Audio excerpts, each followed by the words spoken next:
Hello, welcome to the distance education conducted by NPABSAN Kaski. It's me, your social teacher, and today I'm going to teach you social study of class 4. Okay, lesson for today: bad costume,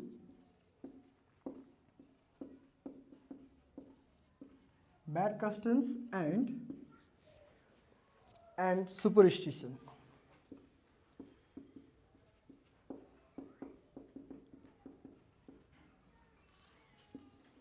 Okay. Bad customs and superstitions. Bad custom means what? Bad custom means what? And superstition means what? Do you know about it? इसको बारेमा केही थाहा छ? Bad customs and superstition. What does it mean? Okay, before entering to the subject matter, let me write the objectives. Okay, why we are going to read this chapter? We have to be clear about that. So let me write the objectives of reading this chapter. After the completion of this chapter, my dear students, you will be able to identify the bad customs. That means you will be able to identify the bad customs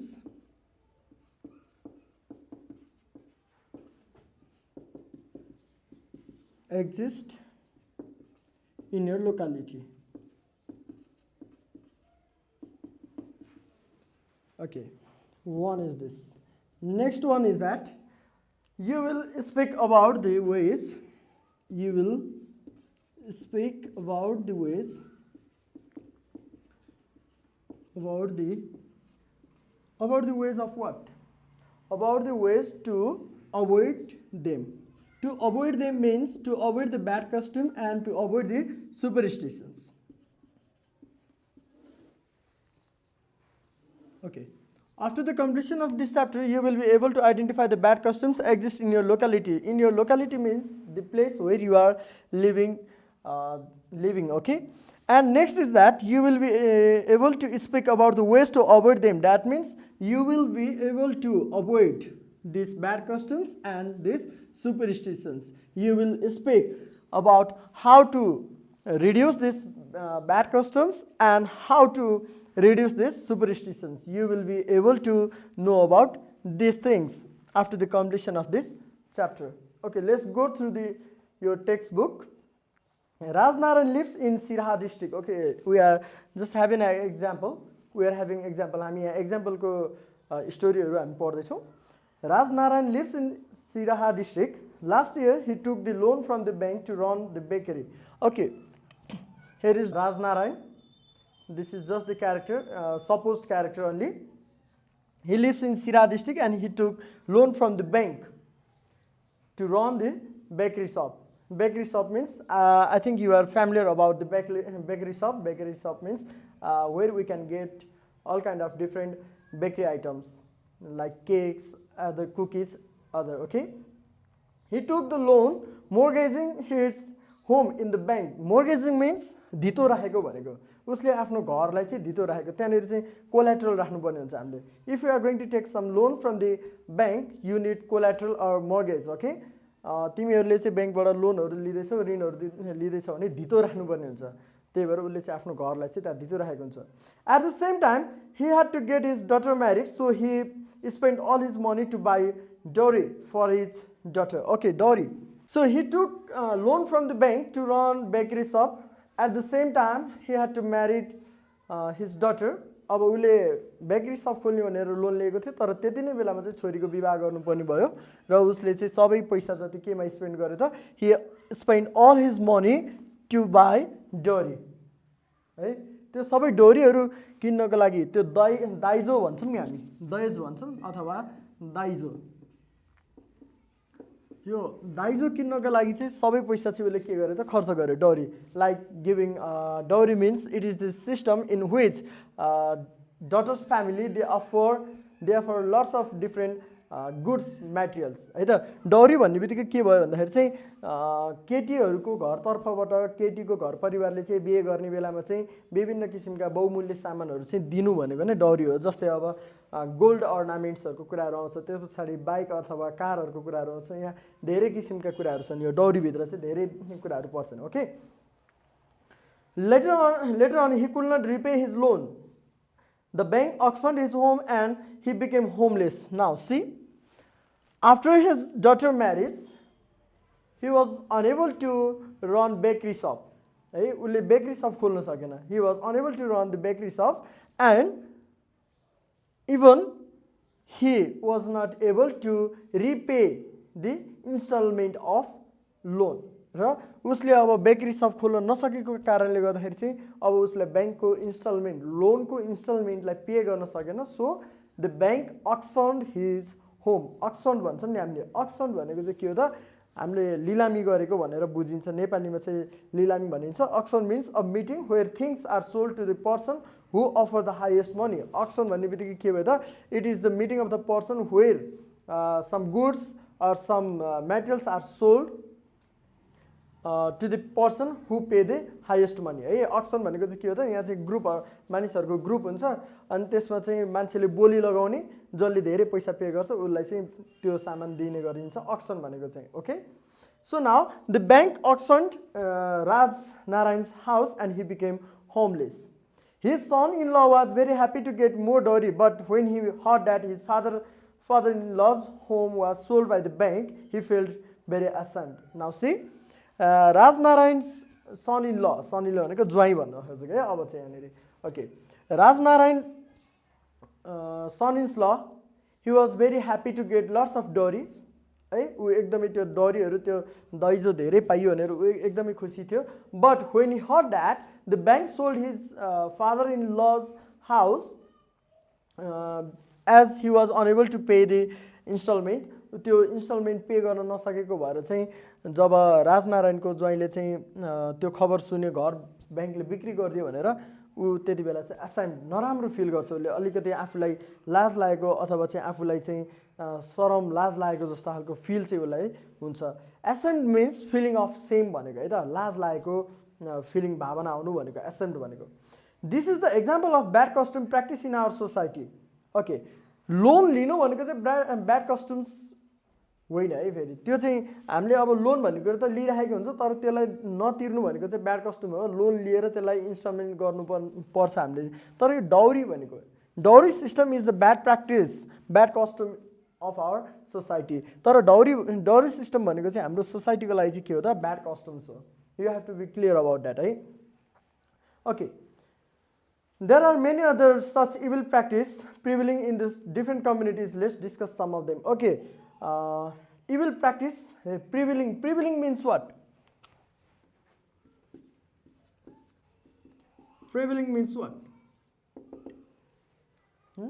Prevailing means what? That exists in the society. Prevailing भनेको चाहिँ यस्तो खालको evil प्र्याक्टिसहरू जुन चाहिँ हाम्रो सोसाइटीमा अझै पनि छ है. That is exist in our society.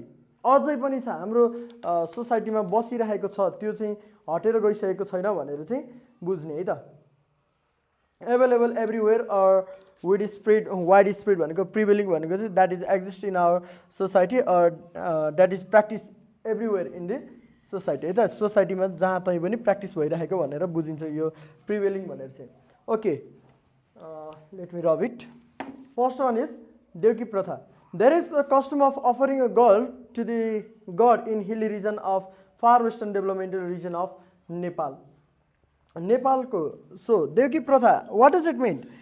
Devki Pratha, it is the evil practice or it is the practice in which girls are offered in the temple or girls are offered to the god. देउकी प्रथा भनेको के हो भन्दाखेरि चाहिँ यो एउटा चाहिँ यस्तो खालको रीतिरिवाज हो जसमा चाहिँ छोरी चेलीहरूलाई चाहिँ के गरिन्छ त मन्दिरमा लगेर भेट चढाए जस्तो गरेर मन्दिरमा लगेर छोडिने अथवा चाहिँ भगवानलाई चाहिँ छोरीहरूलाई चाहिँ के गर्ने त दिने दान दिने जस्तो खालको चाहिँ प्रथा हो. यो चाहिँ देउकी प्रथा भनेर चाहिँ त्यस्तोलाई बुझिन्छ. This is the custom of offering a girl child to the god. अब यो भनेको चाहिँ गडलाई चाहिँ छोरी मान्छे चाहिँ भेट दिने अथवा चाहिँ दान चढाइदिने प्रथा हो यो भनेको. And this is mainly practice in far western developmental region of our country. र यो चाहिँ हाम्रो नेपालको सुदूरपश्चिमतिर गयो भने चाहिँ हामीले चाहिँ यो देउकी प्रथाहरू चाहिँ धेरै नै प्र्याक्टिस भएको चाहिँ हामीले देख्न सक्छौँ सुदूरपश्चिमतिर है त. The parents themselves offer their daughter to the god, or the rich people buy the girl child and offer her to the temple. In this system, or in this Devki Pratha, parents, they directly offer the girl child to the temple, or the richest person, the richest people, they buy the girl and offer to the temple.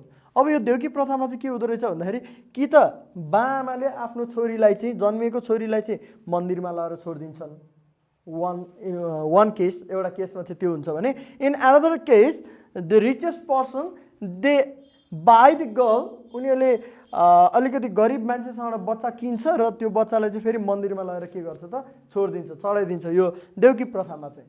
Are you clear about it? In देउकी प्रथा or in this system, the girl, they are offered to the god by their own parents, or they are offered by the richest person by buying them. अब यसमा चाहिँ के हुन्छ कि बाआमाले नै छोड्ने भयो कि भने चाहिँ अलिकति धनी मानिसहरूले चाहिँ ती बच्चालाई किनेर अनि त्यसपछि मन्दिरमा लगेर छोड्ने चलन पनि हुन्छ देउकी प्रथामा.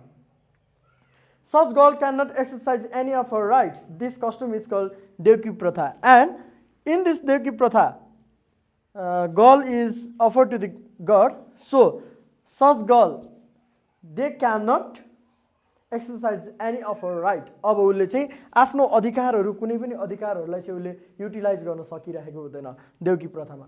So, are you clear about it? Are you clear about Devki Pratha? Devki Pratha को बारेमा clear हो? Okay, let's move to the next. Untouchability. Untouchability means what? नेपालीमा के भनिन्छ होला त? In Nepali we say छुवाछुत है. Untouchability लाई चाहिँ हामीले नेपालीमा चाहिँ के भन्दो रहेछौं त? छुवाछुत, छुन नहुने भन्छौं नि हामी हैन. Untouchability. Okay. Untouchability is also another evil practice followed in our society. So this untouchability is also the evil practice that is followed in our society by our ancestors, and even in this present context we can find this untouchability system followed in rural places है. अहिले पनि हामीले चाहिँ rural places तिर जाने हो भने चाहिँ यो अनटचेबिलिटी चाहिँ हामीले अझै पनि फाइन्ड भेटाउन सक्छौं, हामीले चाहिँ प्र्याक्टिस भएको भेटाउन सक्छौं.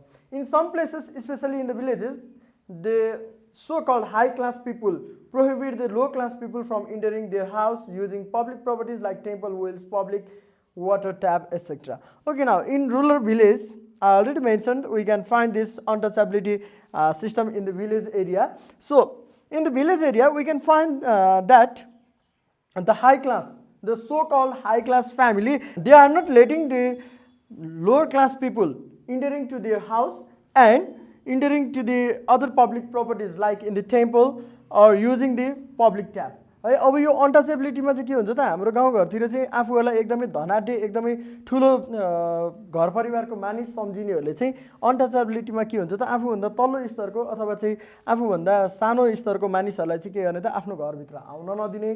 त्यसपछि समाजमा रहेका धाराहरूलाई पब्लिक ट्याब भनेको के हो, सर्वैको लागि हो नि त. तर उनीहरू आफूलाई चाहिँ आफूलाई so called high class family भनेको कारणले गर्दाखेरि उनीहरूले लो क्लास पिपलहरूलाई चाहिँ पब्लिक ट्याब युज गर्न नदिने. त्यसपछि they are not letting them to enter to the temple. अब उनीहरूले फेरि त्यो टेम्पलमा पनि इन्टर गर्न नदिने. त्यसपछि सार्वजनिक इनारहरूलाई चाहिँ प्रयोग गर्न नदिने. त्यस्ता खालको प्र्याक्टिसहरू चाहिँ अनटचेबिलिटीमा पर्छ.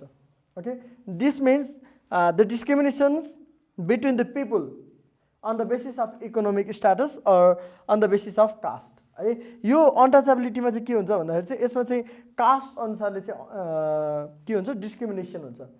तल्लो जात र माथिल्लो जात, सानो जात र ठुलो जात भनेर चाहिँ डिस्क्रिमिनेसन चाहिँ भइरहेको हुन्छ यो अनटचेबिलिटीमा. It is the evil practice which describes or which mainly determine the lower class and higher class people. यसमा चाहिँ हायर क्लास र लोअर क्लास पिपलहरु चाहिँ डिटरमाइन गरेर चाहिँ भेदभाव गरिने कामहरु, डिस्क्रिमिनेसन गरिने कामहरु गरिन्छ. Okay, we discuss about different bad practice and the superstitions in our today's chapter. That means we discuss about the Devki Pratha, we discuss about untouchability, and even we already discussed about the objectives also. My dear students, I think that you are well clear about this Devki Pratha and untouchability. मलाई जहाँसम्म लाग्छ तिमीहरू यो देउकी प्रथा र अनटचेबिलिटीको बारेमा चाहिँ fully clear भएका छौ भन्ने चाहिँ मैले सोचेको छु. We are not finished, we haven't finish our class. हामीले चाहिँ यो लेसनलाई फिनिश गरिसकेको छैनौँ. we will continue this chapter in our next class. हामीले यो च्याप्टरलाई फेरि नेक्स्ट क्लासमा चाहिँ हामी कन्टिन्यू गर्छौँ. You will, okay, let me give you some homework for this class. Okay, dear students, you have only two homework to write short note on देउकी प्रथा and untouchability. यो देउकी प्रथा र untouchability को बारेमा चाहिँ तिमीहरूले चाहिँ छोटो डिस्क्राइब मात्र गर्दिने है त. देउकी प्रथा भनेको के हो, I already mentioned about that, and untouchability को बारेमा पनि मैले अघि नै मेन्सन गरिसकेको छु. देउकी प्रथा means it is the system in which girl child is offered to the god, or they are left in the temple by their own parents or by the richest person है त. कि त उनीहरूको आफ्नै बुबा आमाले कि भन्छ गाउँमा रहेका धनाढ्य मानिसहरूले चाहिँ उनीहरूलाई किनेर मन्दिरमा छोड्ने प्रथा भनेको देउकी प्रथा हो भनेर मैले अहिले भनिसकेको छु. And untouchability means it is the discriminations between the people on the basis of caste or on the basis of higher class people and lower class people भनेर पनि अनटचेबिलिटीलाई त्यसरी पनि डिस्क्राइब गरिएको छ. तिनीहरूको बारेमा चाहिँ तिमीहरूले यो सर्ट नोट लेख्ने. Okay, this was for today. We will continue this chapter in our next class. Till then, stay home, stay safe. Bye bye. Hope to meet you soon.